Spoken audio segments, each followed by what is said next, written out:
So recently, over the past couple of months, I've had a massive breakthrough when it comes to minimalism, like life altering. And I don't mean to sound overly dramatic, but it really has started to improve the quality of my life. And even though I've been working on minimalism now for probably a few years, it's taken me this long, I think, to get to this aha moment, and I want to share it with you because I think it will help you not only declutter your stuff and get rid of belongings, but also declutter your lifestyle so that you have more space for what you're excited about, what you care about, so you can live a more full life.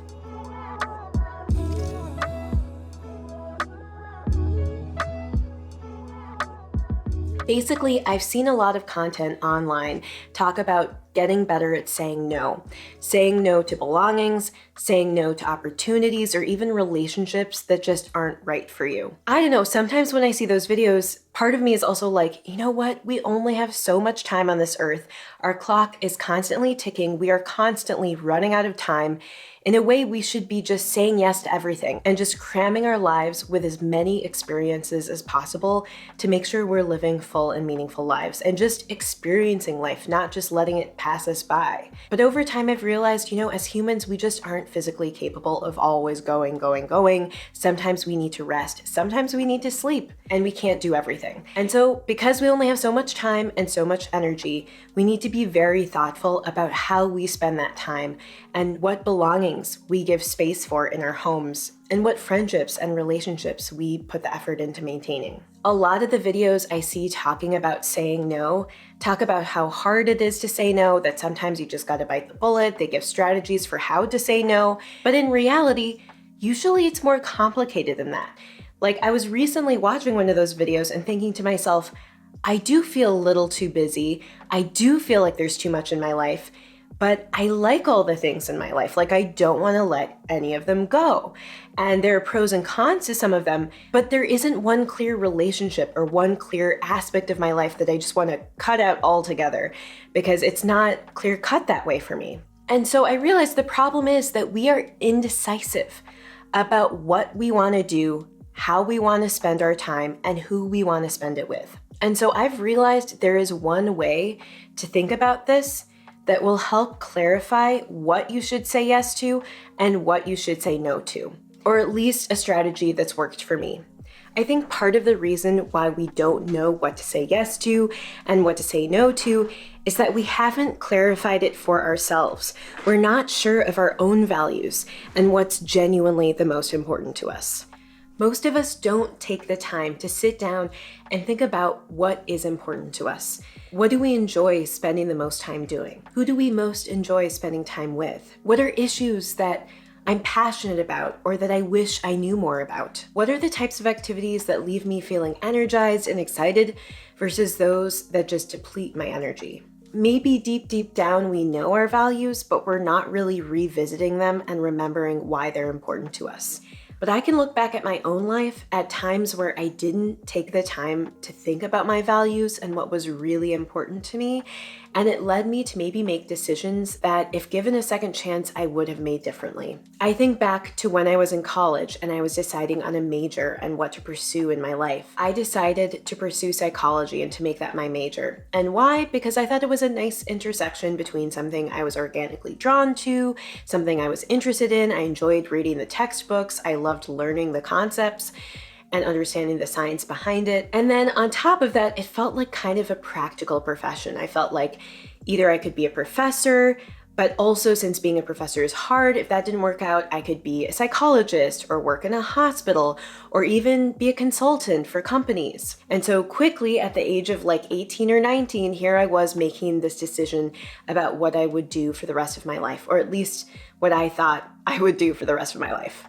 At the time in college, while I liked a lot of psychology, what were the classes I enjoyed most? It was actually my history classes. And even though I went to a small liberal arts school, where the whole point of going to that type of school is to just focus on education and not focus so much, at least, on a clear career track, somehow, because I felt like I needed to have a plan that would let me feel in control of my life, I just stuck to the psychology thing. I majored in psychology and minored in history. I thought that was like a happy compromise or happy medium, but if I'm honest with myself, I think that was a decision I made in a split second. Like, it wasn't something I actually sat down with and thought about over and over again and thought about, what do I enjoy doing? What am I drawn to?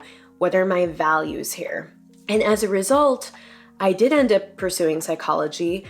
I pursued a PhD, got it in clinical psychology, and then only after that did I realize, you know what, this isn't the right career path for me. Now I'm in my 30s and I'm just a few years in to forging an entirely new path. Like, maybe I could have found that path sooner if I had just led with my heart and what I sort of believed in and what fueled me, as opposed to just choosing this path because it felt stable and respectable and something that at least I was interested in. But in talking about these values and having those values help you say no, then a question becomes, well, how do you connect with those values? How do you clarify what those values are? Because I actually think that once you clarify those values, the saying no is the easy part. You can always come up with some kind of excuse or explain your reasoning or explain where you're coming from. But if you're not clear for yourself, it just makes it hard to say no. So I think there are a couple of ways to figure out your values.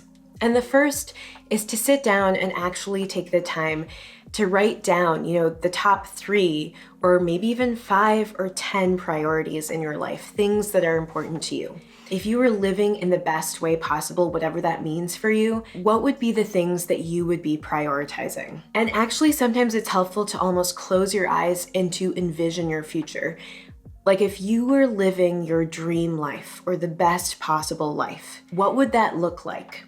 How would you be spending your time? Who would you be spending it with? What would your work be? What kind of projects would you be taking on? What kind of new skills would you be developing? In what ways would you be involved in your community or involved in issues that are important to you? And I think sometimes it's kind of jarring how different that ideal vision of your life might be from reality. Now, maybe it's not that far off. Maybe actually you're pretty close to it, but you might be able to notice some differences. And so I think identifying the gaps of what that version of yourself could be versus what you are now could just help clarify where are the changes that could be made. And so I really think that literally writing down a list of those priorities and then sort of even journaling around your thoughts around these themes, like what's important to you, what are you missing, what are you craving, what's draining your energy day to day, what's building you up and getting you excited. It could also be, what are you passionate about?